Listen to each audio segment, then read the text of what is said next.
I believe in interconnectedness. I believe in a oneness in all things. I believe in a fundamental relationship between every single thing that exists in our world, whether tangible or intangible, created through the connection of science. On my first day of 7th grade, I hurried to science class straight from lunch with a full stomach, empty notebook, sharpened pencil, and an eager mind. Miss Berg, my science teacher, began class with what she called a bell ringer. She told us that she was lucky, that she teaches the best subject in the school, because everything is connected to science in some way and in every way. She was so confident in her theory that she told us she would give out free pizza to anyone that could come up with an exception. My classmates immediately began glancing around the room for ideas. Socks, paper towels, love, they shouted out. But Miss Berg effortlessly explained away each of their proposals' numerous connections to science. All of my classmates' ideas easily fit into the scientific mosaic.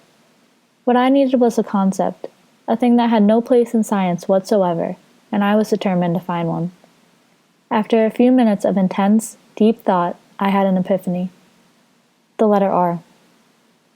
I gave my idea careful consideration until I was thoroughly convinced that something so random and so abstract could not be connected to science.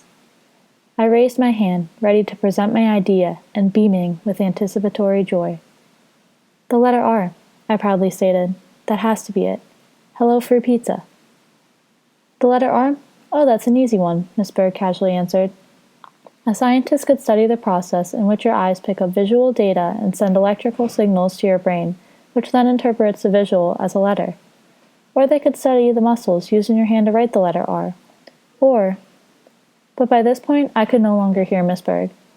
My mind was flashing back to a distant memory from when I was younger, a memory of a quote that my Nana had once read to me, a quote that I had barely heard as I was drifting to sleep on her lap under a blanket that we had just knitted together. From her magazine, my Nana read, Steinbeck wrote about the tide pools and how profoundly they illustrate the interconnectedness of all things, folded together in an ever-expanding universe that's bound by the elastic string of time.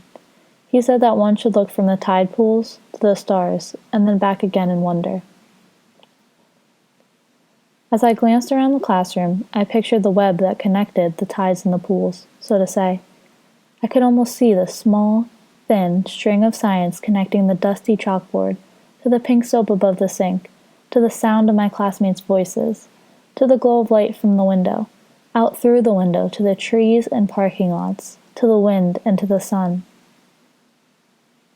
When I tell this story to friends who were in my 7th grade science class, most of them don't have any recollection of Miss Berg's bell ringer, but this has stuck with me as a life-changing moment, and I am still happily convinced of the wonder of science, creating a oneness, an interconnectedness, throughout everything that we know and throughout everything that we will ever discover.